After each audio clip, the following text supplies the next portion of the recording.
I'm just going to make a pile of thermals. A fleece-lined, checked flannel shirt. It says workwear in it. I'm Xand van Tulleken, and my twin brother Chris and I are both doctors. Rubber gloves. You can never have too many rubber gloves. Over the past decade, we've helped out in emergencies around the world. Now we're going to the emergency that's on our doorstep. 39 migrants, including several children, have drowned trying to reach Greece from Turkey. In the past year, we've seen a massive humanitarian crisis unfold on our continent. Scenes of chaos and desperation. Risking their lives to get here. More than 1 million people have arrived on Europe's shores, seeking safety and security, or just hopes of a better life. Is this the tipping point in our response to the refugee crisis? Many thought that winter would see fewer people making the journey, but huge numbers continue to come despite the extra risks the cold weather brings. Macedonia, Serbia. Could be thick snow. We have no idea what we're going to find. We're going to spend 2 weeks with doctors and aid workers on the migrant trail, helping out wherever we can. Are you okay? We are Syrian people. We're coming from work. From beach landings 2 boats in 30 seconds. to refugee camps. What was it like in Syria before you left? وصواريخ وضرب دائما علينا ونخاف كثير احنا. From icy cold border crossings We cannot transport this lady because we will be people trafficking. to the shanty towns much closer to home. He is quite ill and he should see the doctor now. We want to understand what conditions are like for those who are fleeing through Europe at this time of year. That is a child. This is a child. And see for ourselves how this humanitarian crisis is being met across the continent. We need a doctor! Let's get him out of the wind, out of the cold, somewhere warm.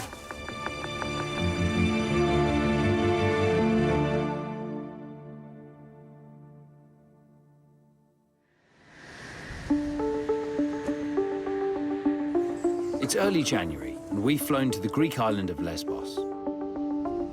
We've come to see what's happening on Europe's front line with the migrant crisis, and to help if we can. It's only a short boat journey to Lesbos from Turkey, making this island the gateway to Europe for those fleeing war and persecution. With the land border into Greece closed to many migrants, the sea crossing is the only route. Of the 1 million people that have come to Europe from Syria, Afghanistan, the refugees, over the last year, half of them have come through this island. So this little holiday resort is the heart of the biggest refugee migration crisis since World War II. You'd never know it, would you? What is quite amazing is if you look to the right, we're on the coast road, and those lights over there are Turkey. Oh, really? That's how close it is? Yeah.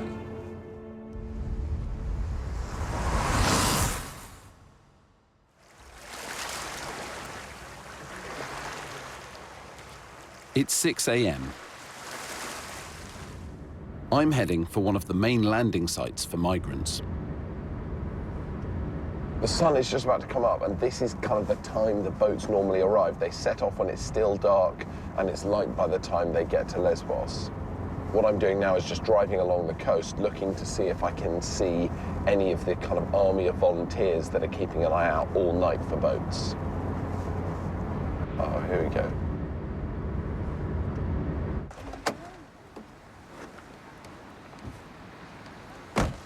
Despite the scale of the crisis, there's been no coordinated response by the Greek authorities to the arrivals on the beaches. I'm Alex. Rebecca is from the UK. She's one of hundreds of volunteers who've come to help from around the world. So what have you guys been doing here? We get together here from 12 onwards, all night long, patrolling for the refugees coming off the boats. There's sometimes pregnant women, there's very young children, also disabled we've had coming off the boat, so we need to have teams here, to assist them. Rebecca tells me it's vital to signal to the boats. There's a boat out here now. I can see it flashing. So that they can navigate towards safety. Oh, yeah, okay. Can you flash? With a boat in sight, it's critical to attract their attention. We do the same back so they know that, you know, there's somebody here waiting for them to help them. Yeah, you can see them very clearly. This is kind of torture watching them because they can have an engine failure, they could sink. Those people who are definitely at massive risk of hypothermia. And it's really rough out there. You can see big waves. While Xand waits on the beach, I'm on my way to the rocky north coast of the island, to one of the most dangerous places for the boats to land.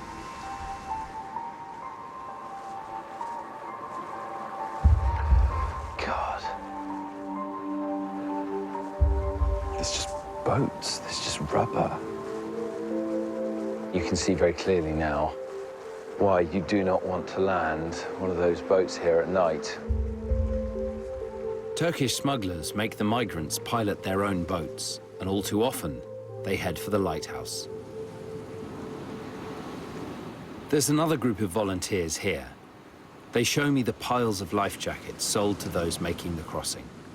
Pick one of these that you think looks pretty legitimate. Well, this one looks legitimate, doesn't it? It's got safety labeling on it. Okay. There's a bunch Oh, wow. of these. This is just packing foam. Exactly. I mean, this kind of thing is just hopeless, isn't it? This is a toy. That's what makes me the most angry, is when you see a kid coming in something like this that's already deflating. On the cliff top, spotters scan the waters to alert rescue teams. They try to direct the boats towards safer beaches. Let's have a look. There's one there.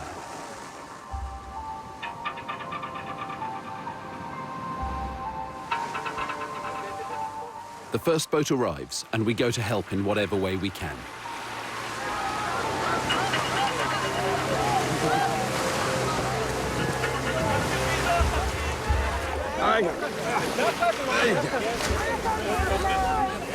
The priority is to look out for anyone suffering with hypothermia from the freezing crossing. We need a doctor! There's a boy who looks like he's extremely cold. Okay. Okay. Okay, silver side on the skin. Yeah, I am a doctor, but I'm happy to see another doctor. Okay, get his wet shoes and socks off. We can get him immediately a little drier and a little better insulated, getting some dry socks in him now. Most important thing is get him out of the wind, out of the cold, somewhere warm, and slowly warmed up. Yeah, so. A young man, Mohammed, is also showing signs of hypothermia. What's he saying there? He's saying he's just overwhelmed and scared. Okay. Hello, sir. How are you doing? Hey. Can you hear me? He's just shocked, so I think he needs some looking after. Sounds a bit tall. Thankfully, he recovers quickly. There you go. Spread it out. I don't need So I think he's... Huh? You don't need a doctor. You look like you might need at least some attention, eh? Yeah? You okay? Nice to meet you. Good. Good. All right. That's good. You come a long way. I have to say, that is full on. We've got about 70 people out of a boat, treated a couple of them for hypothermia. There's a man here with a heart condition, having a cigarette, but looking a bit more relaxed. I feel elated and extremely sad at the same time. It's a very confusing feeling that you look out and you go, all these people are safe, and there's another boat right there. 1, 2. Just as the beach is cleared, we're back to work again. Hello. Two boats in 30 seconds.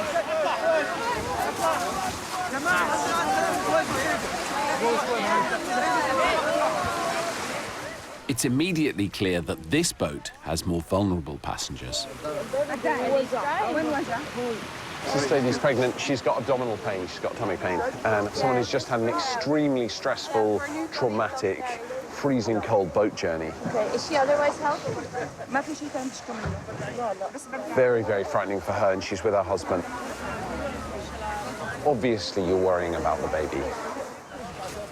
The lady is taken to a clinic for further assessment. For some, there's relief that they've made it to Europe, whilst others seem overcome and traumatized by the journey.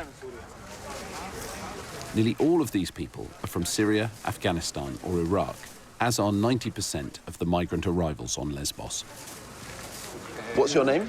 I'm Fatah. Fatah. Fatah. I'm Alexander. Okay, nice to meet you. Nice to meet you. Where have you come from? I'm from Iraq. I'm Kurd. You're Iraqi Kurd? Yeah. Have you been in a boat before? No. Never? No, never. It's my first. You've ever seen the ocean before? No. It's my first too. Everyone who's just landed is taken by UN bus to a registration camp to make official their arrival in Europe. So how many people do you think in total so far this morning? 50 to 60 per boat times 4. Yeah, so over 200 people. Oh yeah, for sure. Yeah. And the half for kids. There'll be more boats elsewhere? There's probably about 20 in the north right now. So probably this morning more than 1,000 people? Yeah, for sure. Yeah.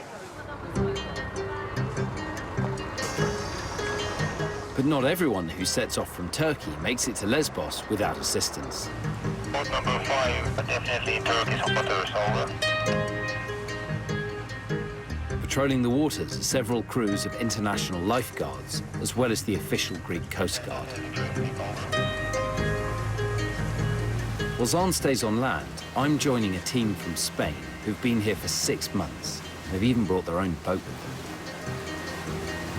In winter, the conditions are icy cold, making this crossing even more dangerous.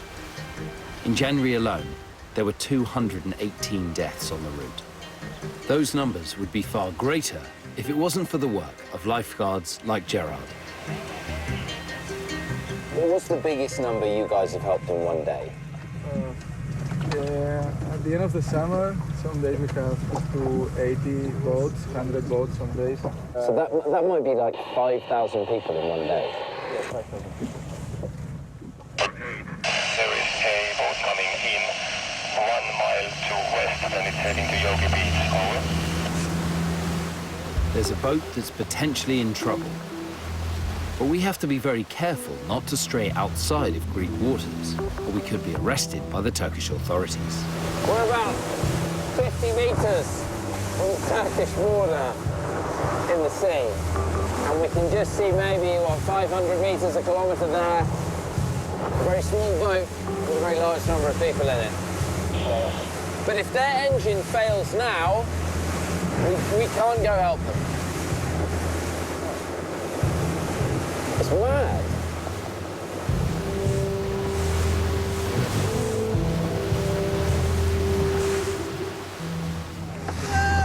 We are Syrian people. We're coming from where? Are you okay? I need help you. Please help us if we need it. That's okay, we will.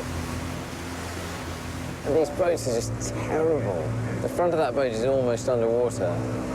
There's a guy bailing out the boat with a water bottle. These boats can just break apart.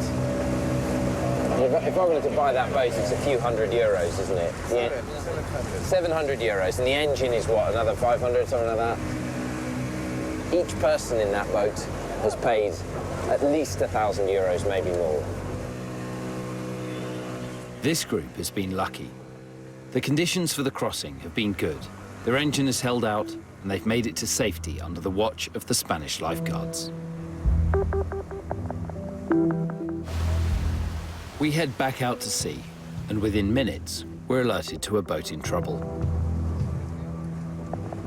So it looks like these guys, their engine is broken.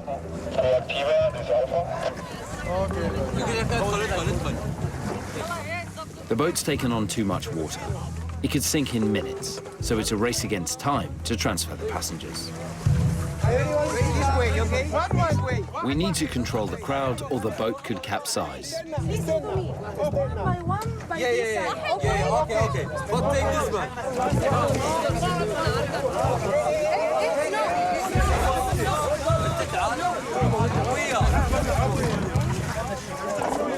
A few tense minutes later, and 50 people have been safely rescued.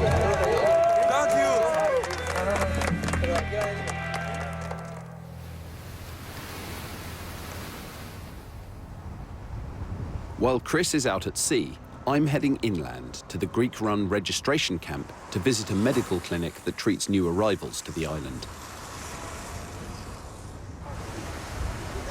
I want to know more about the medical problems faced by migrants at this stage of their journey. Wow. Moria camp is based in a former police detention centre.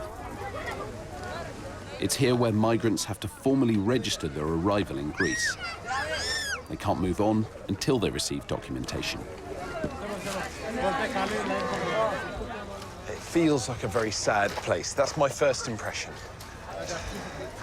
This is the sort of minimum thing we can do to keep people alive. A roof over their heads, some food, but to try and live here with a family with dignity, that's pretty tough, isn't it? I wouldn't want to have my family here.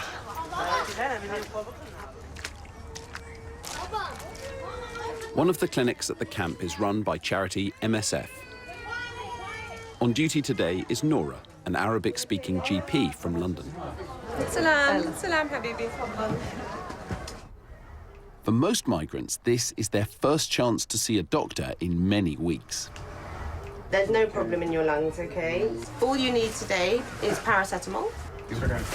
Bye-bye. Is that pretty representative of the kind of thing you see?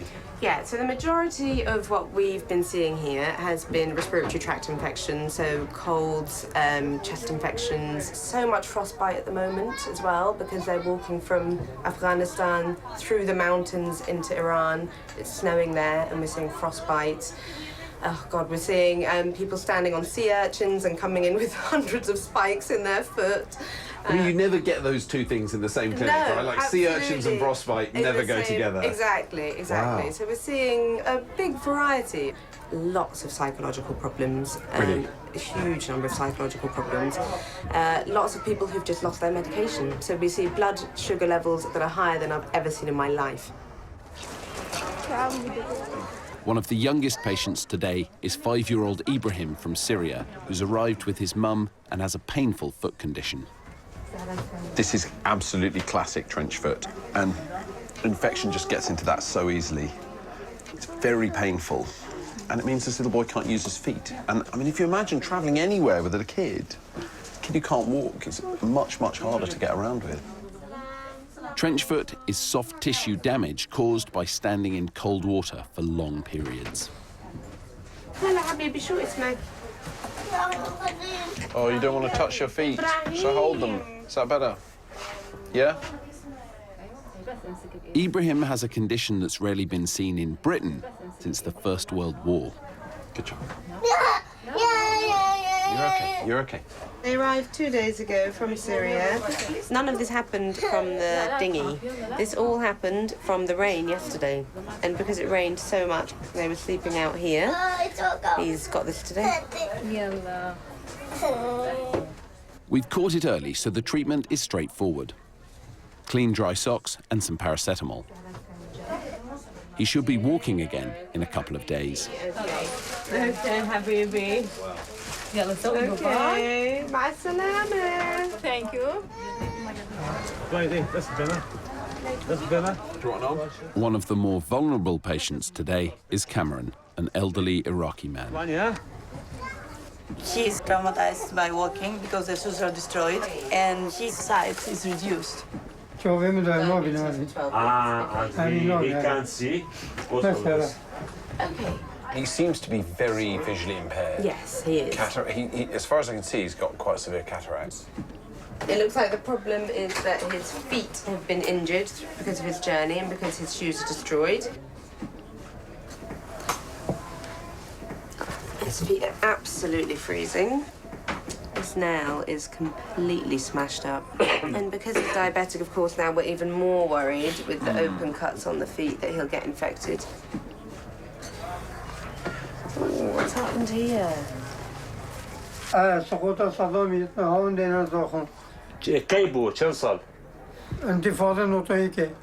I think it's just about the situation in Iraq, the war, something that I think they hit him and they broke him. In the leg. Yes, he came alone, but his son and his daughter, they are in Germany. I'm worried about him because he's vulnerable. He's on his own. He's partially sighted, can barely walk. He's got to really struggle speaking Kurdish around here because there aren't many Kurdish interpreters at all. The most important thing at the moment to me is to have a look at these wounds, get my nurse to clean them. The clothes distribution here. The clothes distributions. Yes, it's very hard to travel alone. And he has nobody to help him, that's the problem. At one, yeah? Nora? Yeah. Here, outside, right? Yeah, please. You see terrible things in the hospital in England as well, obviously, but his life does not look good for a long time to come. But at least Nora's going to get him into hospital, which is where he needs to be. I want to know more about what's driven whole families to leave their homes and embark on such difficult and dangerous journeys. One of the new arrivals is Mohammed, who left Syria 3 weeks ago heading for Germany, along with his wife and 4 young children. Who's the oldest? Anna. And you're 10? Wow. Little man, you doing okay?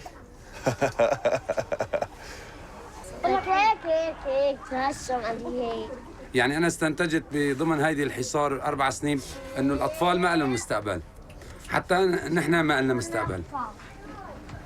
نحن يعني كنا برحلتنا كان فيها خوف ومشقة، وقت اللي بدنا نعبر الحدود التركية عبرنا كان ثلج وجبل وكان فيها مشقة، بس تحملنا لأجل هدول الأطفال وخطر البلم وهدول الناس اللي عم نشوفهم شلون عم بيموتوا.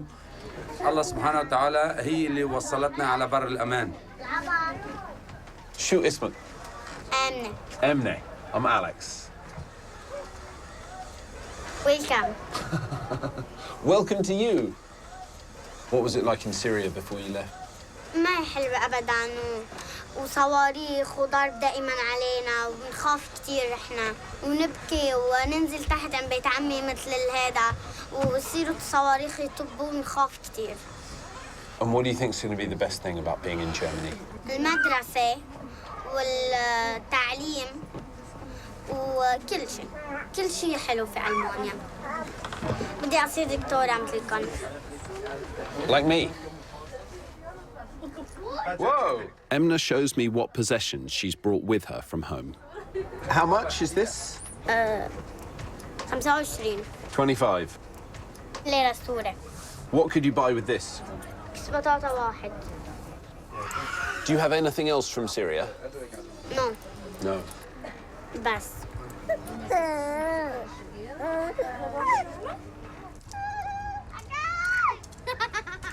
I meet lots of 10-year-olds, but I've never spoken to a 10-year-old who talked about rocket attacks at home. And that's not a conversation anyone should have with a 10-year-old. If I think of what my son got for Christmas, and she left Syria with 2 coins, which are now worthless because of the war. That money's worthless anywhere. But those are her memories of home, are those 2 coins.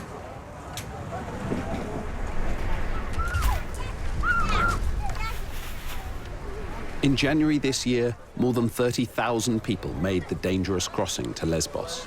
This time last year, it was less than 1,000.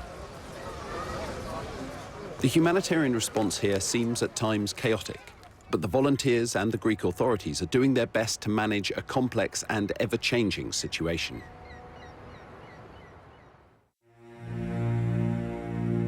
From Lesbos, I'm traveling to Athens, following the migrants' route to mainland Europe.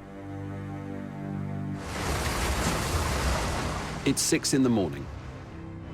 I've come to the port in the Greek capital to see the humanitarian issues facing the migrants on the next stage of their journey. Every single day, at least 1,500 people leave Moria camp to take the overnight ferry to Athens. Everyone is desperate to move on as quickly as they can from Greece to richer countries in northern Europe.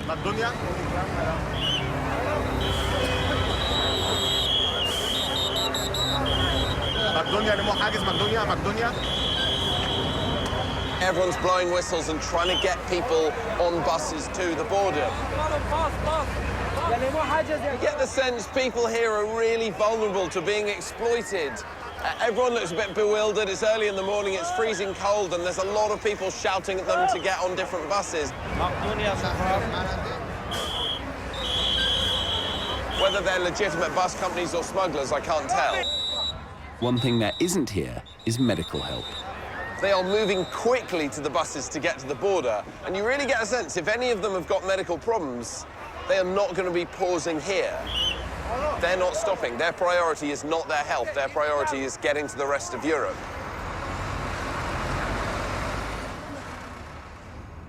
But not everyone is able to leave Athens immediately.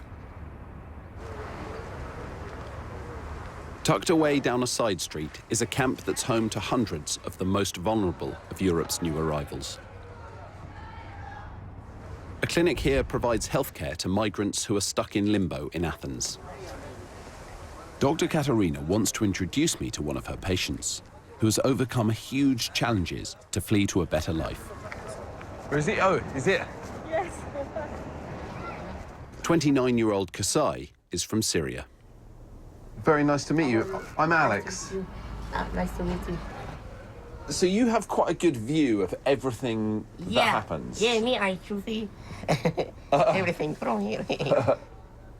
Kasai has brittle bone disease, and this puts him at extremely high risk of sustaining fractures. I've seen these boats coming in, and there is no room. I mean, everyone is getting pushed around and just tripping. Yeah. Everyone's sitting on each other. I would find that boat trip difficult. For me, it's amazing that you managed to do it. The boat smuggler, they took guns in our faces, and they took my wheelchair, and they threw it in the water. They told me, if you want your wheelchair, you must pay for its place. You must pay for. You have to pay a separate ticket for your wheelchair. Yes, because instead of your wheelchair, I can have more passenger. Inside the boat, my left arm was also broken because some woman, she fell down on it. After I arrived at the Greek side, I fell down on the rocks. What, when you were getting out of the boat? Yeah, and I broke my leg, 2 fractures. I mean, that gives me some idea of how bad it was to be in Syria. The reason I left Syria because I am very active on Facebook and social websites, and I am always criticize the regime of Al-Assad, their intelligence officers.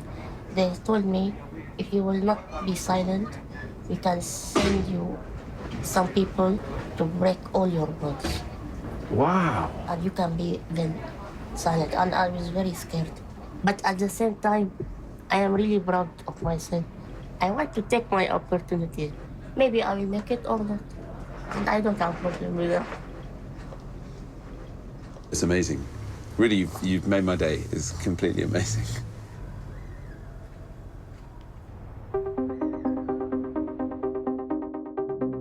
I've overtaken Xand to travel to the next stage of the migrants' route through Europe, the Greek-Macedonian border crossing at Idomeni.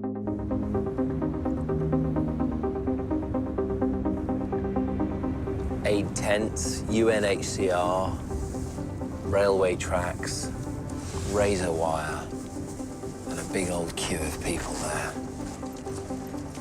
The migrants arrive on buses from Athens at the rate of around 2,000 per day. Macedonia's not part of the EU, so it controls its own borders. But it will only allow 3 nationalities to enter: Syrians, Afghans, and Iraqis. Everyone else is turned away, forcing them to carry on illegally or return to Athens. The one place at Idomeni where everyone is treated equally is the clinic. Run by charity Doctors of the World, there are people of many nationalities here, including those turned away at the border. Arabic, no. Farsi, no, nothing. Many are nervous of being identified. Point, you point. Such as Hamza from Morocco. So, what is your plan now? أنا مني كنت كل صغير شغال مشي إيطاليا مني كنت This young Somali woman needs stitches for an injured hand. How did she hurt her hand? She fell. We are running. Then, after 1 hour, the police arrested us. Then we came here. Her friend Okla says they've come to Europe to escape the Al-Shabaab militia terrorizing their country.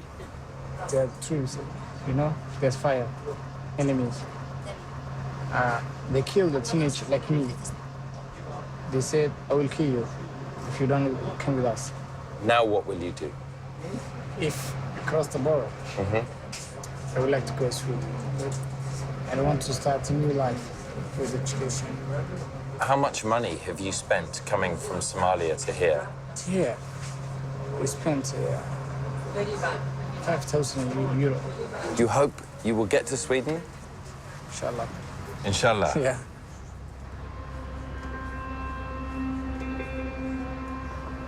This is where it happens, where either you kind of get to Europe or not. Once you're through this point, I think you just fairly quickly rattle through to Germany, Denmark, where you want to get to. But for many, being turned back at the Macedonian border means another round of people smugglers and attempts to evade the authorities if they're to reach Northern Europe. For those who've made it across the border, the next stage of the journey is 120 miles through Macedonia to reach Serbia. Higher ground here means the weather can be even more brutal. What I'm really hoping is that no one has to spend too much time outdoors, because I'm wearing a huge number of layers and expensive thermals and a fancy jacket, and I'm cold. What I'm shocked to find is that once the migrants have crossed the border into Serbia, they have to continue their journeys on foot. Hi. Assalamu alaikum. No matter what their age or condition, they have to walk over a kilometre to the first Serbian camp, which is used for security screening. More than any other crisis I've ever been to, the only thing there is for doctors and nurses to do here, with a few little exceptions, most people just want some humanity. They just want a bit of compassion. قال انه ما فيه مثلا شي سياره كذا نسحب الحجه ولو لحالها معلش. There is no any vehicle just to transport. Yeah.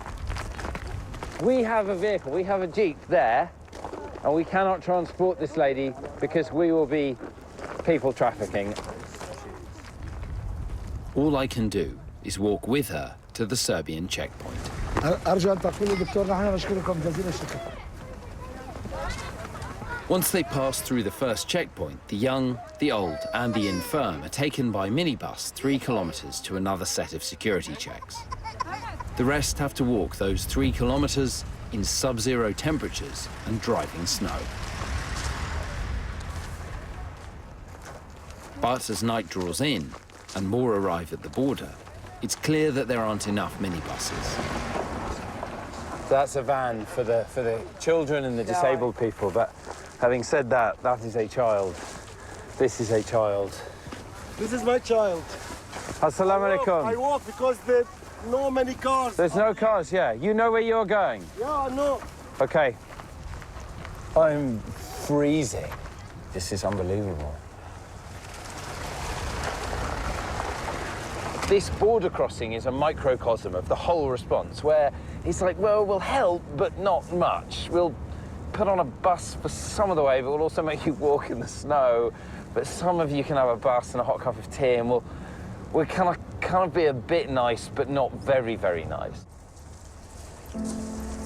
Even at this coldest time of year, around 2,000 people are arriving every day. They all have to be registered before they can carry on with their journeys through Serbia. But until they've been processed, they can't enter the relief tents. So look behind me. This is, you know, it's just, again, we've got a wonderful tent, like a wedding marquee tent, with a huge silver pipe pumping boiling hot air into this tent, okay? And the tent, as you can see through the cracks, completely empty. And the people, if I turn you round, The people who should be in the warm tent are all behind me. This is the madness of this crisis.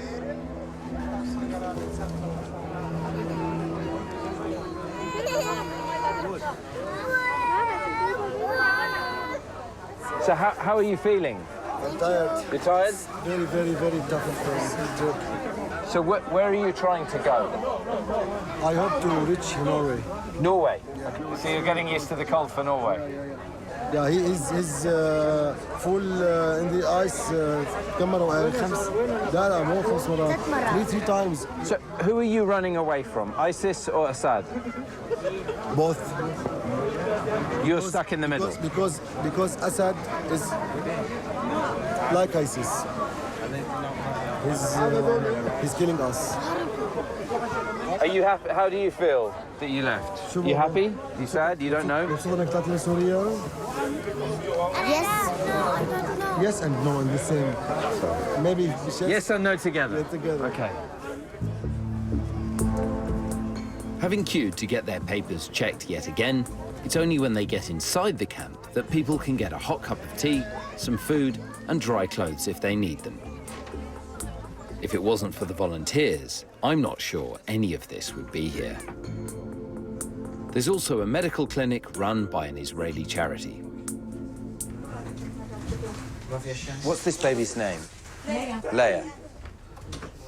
Basically, there are many cases now of hypothermia. Yeah. That's what is going on now. It's mostly children. So you're getting good at hypothermia?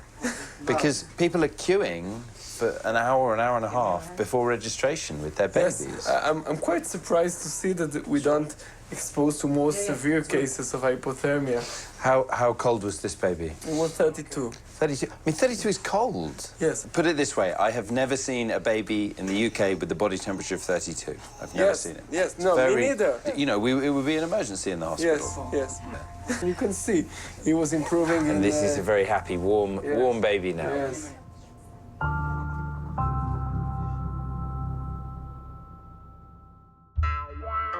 I've overtaken Chris to travel 1,500 miles the easy way by plane. I'm heading for one of the key destinations for many migrants, the infamous Calais jungle.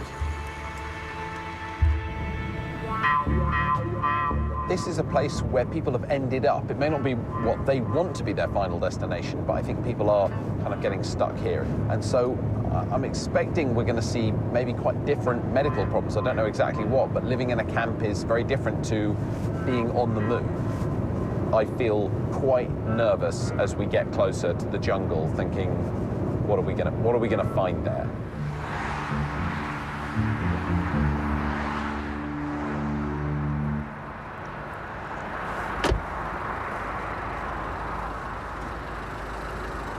Oh my God, this is appalling.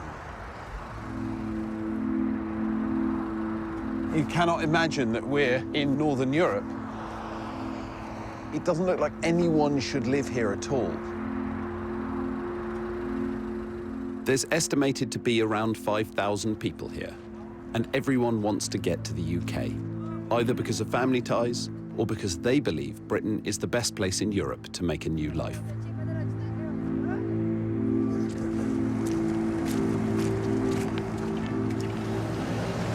I thought I was coming to a refugee camp, but this is a proper shanty town. And this is the high street.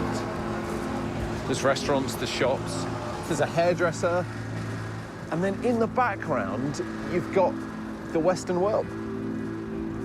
This barricaded motorway with all the trucks and cars driving along it, policemen lining it, all separated by a massive fence. You can see this horrible inequality between the two bits of the world.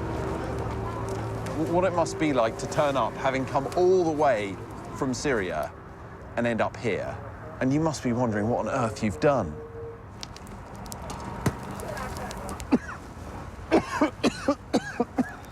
What is that? What is that? This is the police gas. Some people try to climb the truck over there. So they gas them when they try and climb over? This is police game. Are these people leaving because of the gas? Yeah. Oh my God. We have to leave.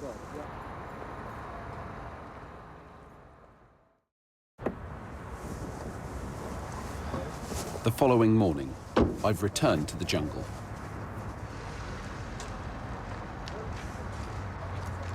On the edge of the camp is a clinic run by MSF. Even at 9 in the morning, there's a queue of patients. There are many families with young children. Yes, fever and cough. How long is he sick? 2 days. 2 days. Yeah. Okay. Because jungle is too cold. You know what I mean? The Bahar family from Iraq are one of dozens with colds and chest infections. But there are other patients with conditions that have nothing to do with the weather. A young Afghan man has a suspected broken arm after a confrontation with the police. Okay, can you move your fingers? So he broke his arm because he fell from the fence? Yes. When he saw police, he tried to come back, and from the top, police moved the fence, and he fell on this wrist. Tu compris?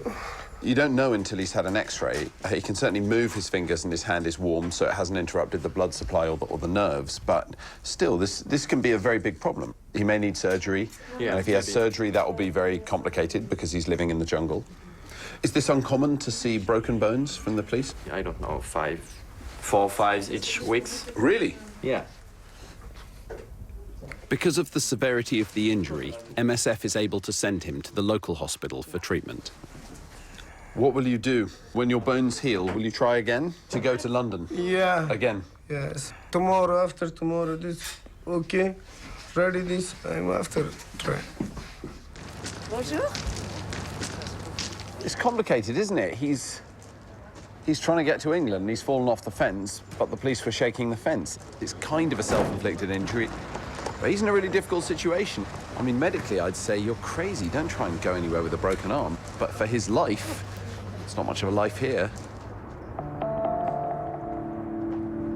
One of the volunteers helping out in the camp is an expert in public health from Cambridge University. What are the big problems here? Lack of hygiene, lack of sanitation, lack of access to clean water, essentially fundamental public health infrastructure. Stephen has spent the last month here assessing conditions. If this was in the UK, if this was a music festival in the UK, it would never be allowed to happen again. Like, there were standards about access to toilets. So at UK music festivals, it's, you know, 1 toilet for 25 people. Here, you're looking at 1 toilet for nearly 100. You know, there's a factory over here. Yeah. And that produces chemicals that go into the air. Underneath our feet is an old industrial dump. There's asbestos a few feet below. So this is like the worst place to put a camp? Yeah. It's a question of when something is going to kick off, not if. Do you mean an epidemic? Yeah. Hopefully it won't be anything as severe as cholera, maybe some other form of diarrheal disease. But it is going to be a when, not an if question. What's amazing to me about this place is that it's not a managed camp. Like, I've never been in a camp where the United Nations isn't doing stuff, where a lot of NGOs aren't running things, where the state isn't taking much of an interest. Yeah, the French government have refused to classify this as a humanitarian crisis. Oxfam's not here, the Red Cross isn't here, the UN's not here. What we end up having is a bunch of essentially ragtag volunteers. It's not like an emergency response. These people are not treated as humans. They're treated as a nuisance, as essentially vermin. Whatever reasons lie behind the lack of basic assistance for the people in the jungle, it has not deterred migrants from coming here in large numbers, and every day sees around 50 new arrivals. The result feels to me like a crisis within a humanitarian crisis.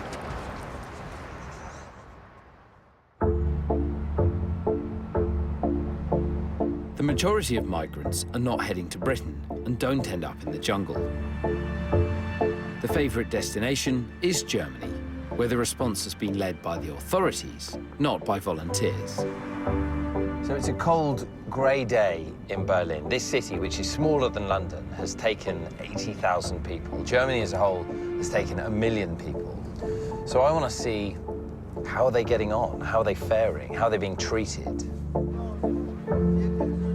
The Lagizo Registration Centre is where migrants join long queues for the paperwork they need to begin the asylum process. Some have travelled more than 3,000 miles to get here. This queue is full of Syrians and Afghans, but Libyans and Kosovans and Albanians, and it's an amazingly ethnically diverse crew. I just can't believe, surely all these people are not going to get asylum.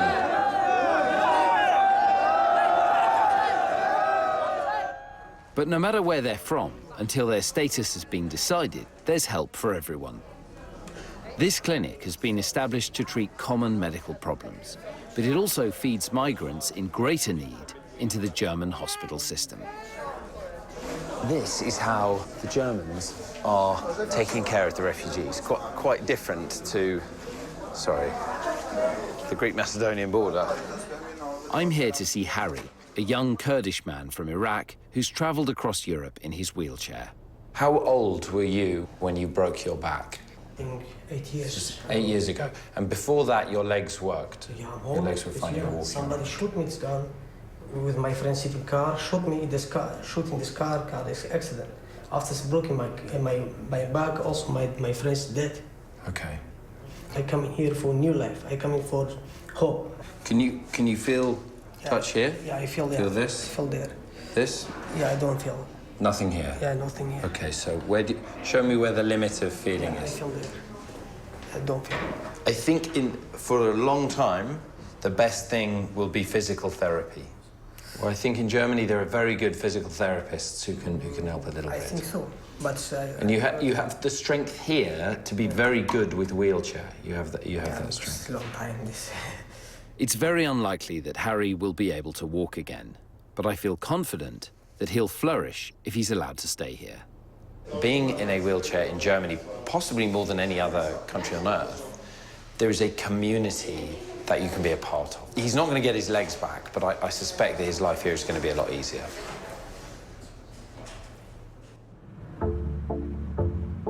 For Germany, it's been a huge undertaking to cope with such a large influx of people in need.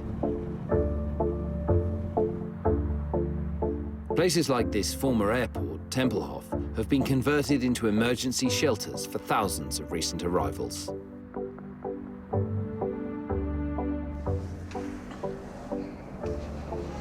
Wow. This is a breathtaking bit of engineering and construction.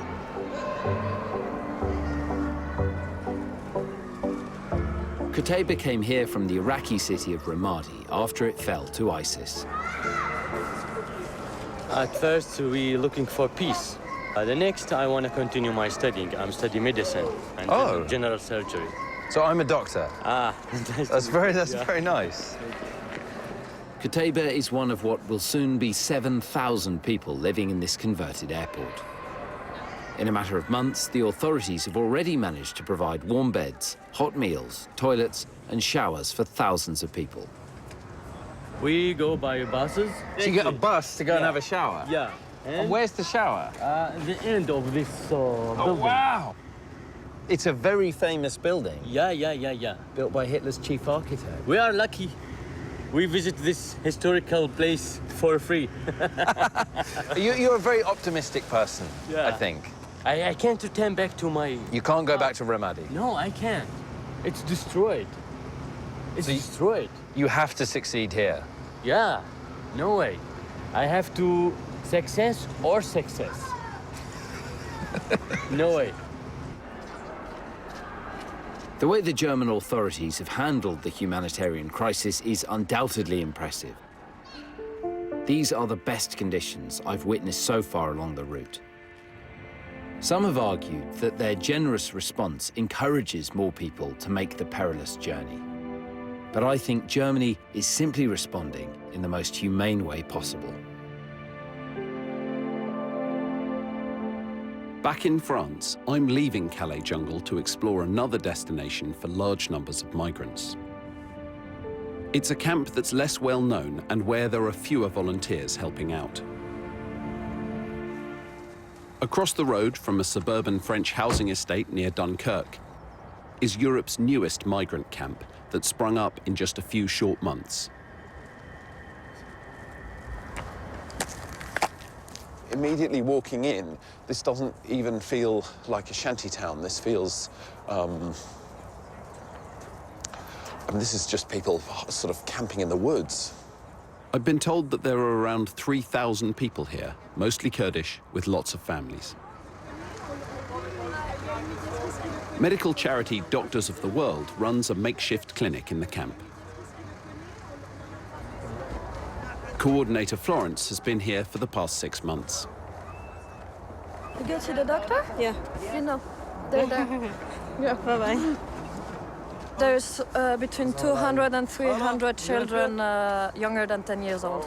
Really? 300 children living in these conditions.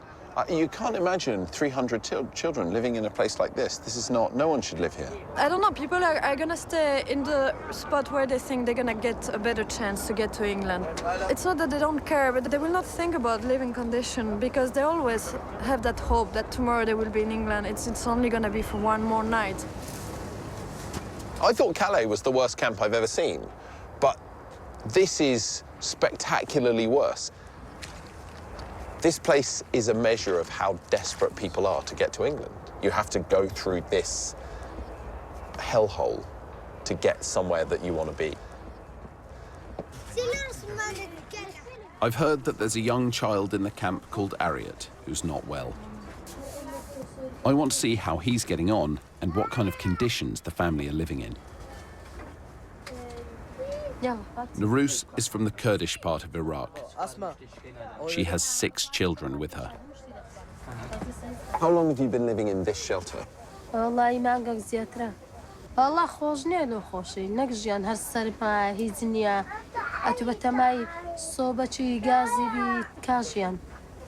He does not look very well.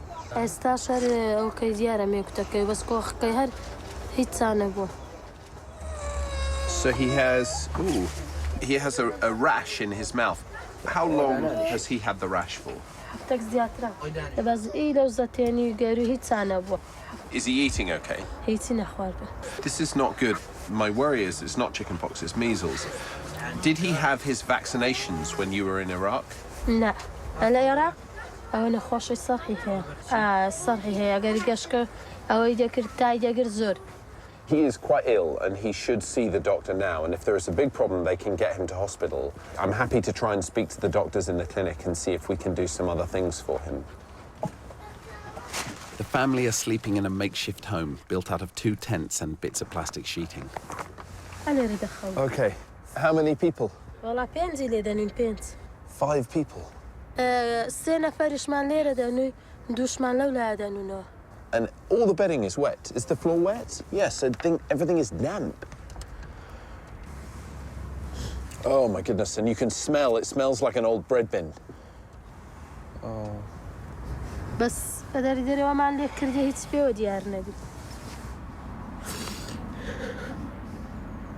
Oh.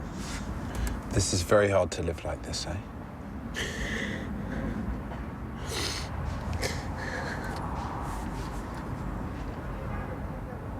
So we try and look after you. We'll try and look after the baby, okay? And we'll try and get you feeling a bit better.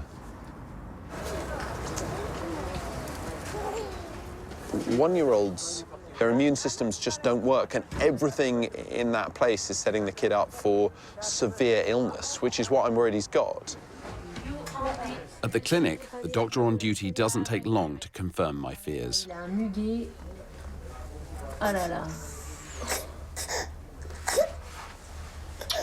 He has measles, right? Yes. I need to bring him to the hospital. You think he should go to hospital? Yes. I do. I agree with you.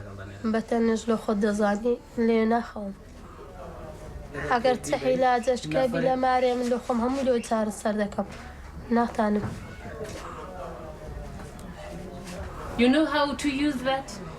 Okay, no more than 3 times a day. It's for the fever.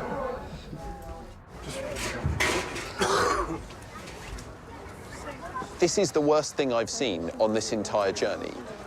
Looking at little Ariat, everything about him says he should go to hospital, and he's only 1 year old. But his mother doesn't want to take him. She's got 5 other kids here. I think she's frightened of the French authorities. and you can't make someone go to hospital. The terrifying thing is he's not the only kid here. There are hundreds of other kids here, and the risks of a measles epidemic in a place like this are very high. Measles in England doesn't kill anyone, or very rarely. Measles in a place like this kills kids very quickly.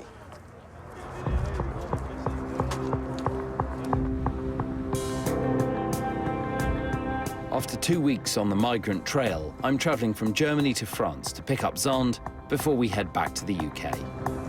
The reason Xand and I did this trip is because we both worked in these humanitarian crises where people desperately need medical help. But it's very simple. When you go to an earthquake or a flood or a cyclone or a famine, and you just set up a tent and you treat people's needs. What we've witnessed on this trip is not a natural disaster. Yet it's the biggest humanitarian crisis in Europe since World War II. From the Greek islands to the northern French coast, we've witnessed the appalling conditions migrants are facing. And it's clear those conditions are no deterrent to those wishing to make the journey. Bloody hell. That is nuts, isn't it? You all right? Oh, how you doing? It's nice to see you. This is unbelievable. I just come from the most organised German camp. And this isn't even the worst bit.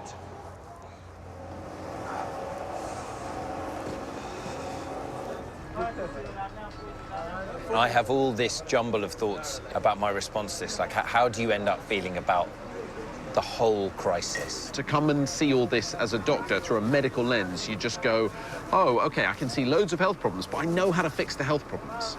But I don't know how to fix the dilemmas about immigration and refugees. Like, I haven't got a way of... Yeah, I feel like this isn't a mess that's going away anywhere soon, is it? This is going to keep happening. I guess when I think about all that, the main feeling I've had through the whole trip is, thank God this isn't me. If this was my family in this situation, I would not be able to cope. I've never felt more lucky in my life.